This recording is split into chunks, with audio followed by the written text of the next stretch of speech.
Okay, here is a tutorial that will teach us, we will learn how to make a texture that looks like boxes, like little cubicles that you could go and stand in with walls, okay? So the first step is, and you can see for reference for size, this, smaller than your pinky, right? So the first step to this tutorial, to this texture, is to make parallel lines, okay?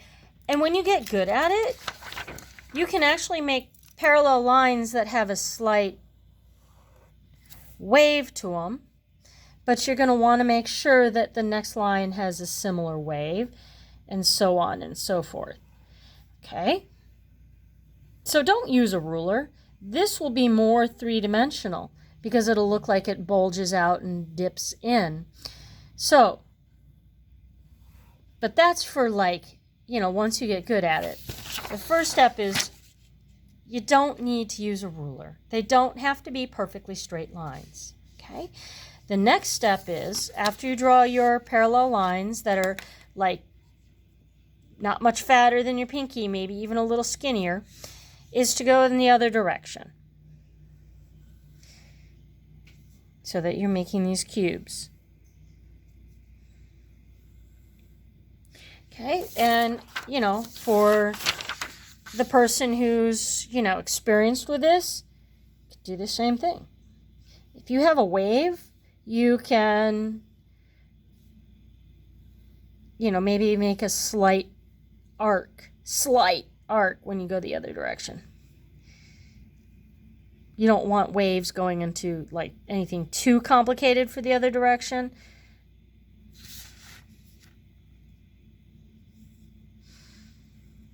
Okay, so I'm going to go ahead and finish my lines for this. I'll come right back. Okay, so I have finished with all the squares. I'm going to zoom out just a bit. And they're not identical in size, but they're fairly close in size. They're not terribly random. Now, I made a mistake here. So I'm going to cover that up. I don't want us to make this mistake that I made there. So I'm going to start down here, away from that mistake. Okay. The next step is to make a square. Inside the square, you're going to pick a corner. I am going to pick the lower right-hand corner, and I'm going to make a square inside of each square. Again, please don't use a ruler for this. They're short little lines. You don't need to be perfect. As a matter of fact, it'll look cooler, especially, once you really get a hang of this. On this guy, you definitely don't want to use a ruler. Okay, so I'm going to finish. So anyway, all the squares. So even in the next row, if I started in the bottom right, then I'm going to put it in the bottom right on the next row too. And the next row, and so on and so forth. I'm going to go ahead and finish it for all of these, and I'll come back. So again, you don't want to rush this because that's when you start getting sloppy. I want to show you a couple errors or things that people do that mess this up. I'm going to do it in pencil though, so I can erase my mistakes. You want to practice this so that you get good enough at it that you can use a marker. Okay, so mistake number 1, they switch sides. See how this is, I'm going to make it darker to make sure you can see. So here the boxes are all in the lower right corner of each box, but on this one I put it on the lower left. So be consistent. Stick to a corner. If you start on the upper right, make sure they're all on the upper right and that you don't just randomly drop down and put one on the lower. I'm sorry, that would be the upper left. I know my left from right. Sorry about that. So this one, I'm just all of a sudden I started going on the lower right. Well, that's not right. Duh. Stay in the same corner. So Now this one's in the upper right, so I'm going to go upper right on all of them.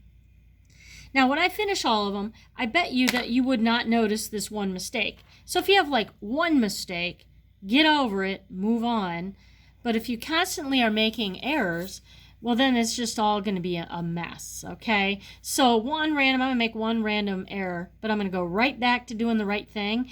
And I bet you when we're all done, it'll be like not that big of a deal because there's only going to be 2 major errors on this.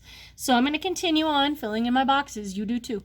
Okay, now that I have all of my boxes inside the boxes, the next step is to fill in the boxes solid with your marker.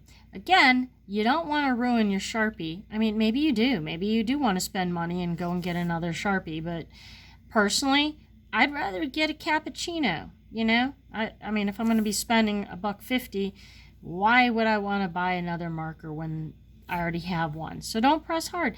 If you just barely touch the page, it will fill it in. You just have to breathe and take your time. And you don't want to use a fat marker because then you won't have good corners. All right? So we want to have good corners, and big markers like this won't do. Won't give you the detail that we need. And again, look at the scale.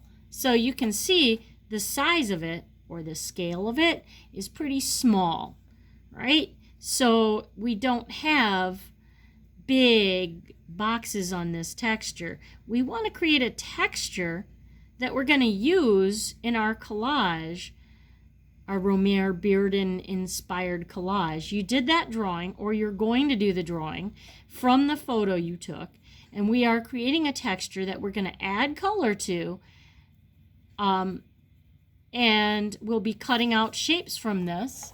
Okay, so you want this to look good, and if you're rushing and it looks scribbly, that probably means you need to take a break.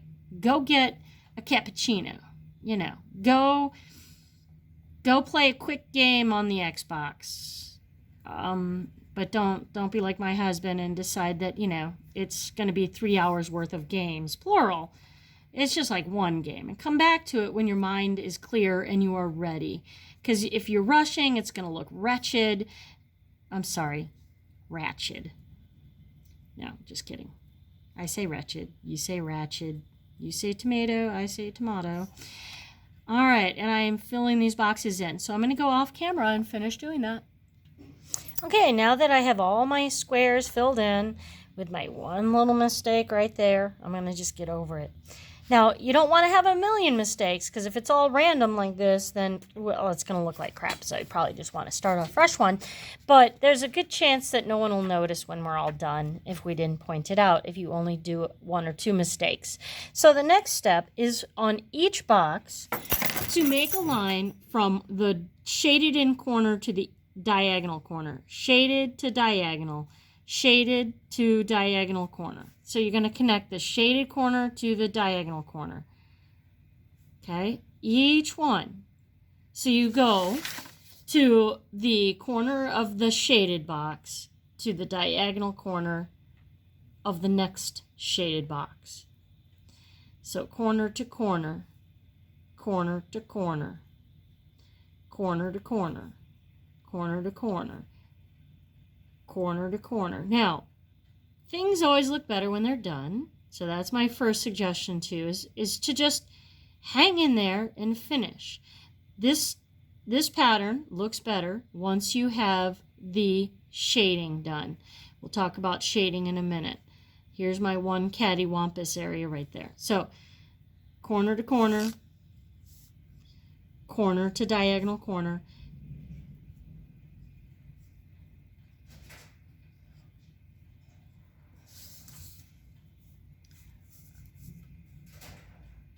corner, corner to corner, corner to corner, corner to corner. And don't skip around like I just did, because then you spend more time thinking about, okay, where did I leave off? Oh, I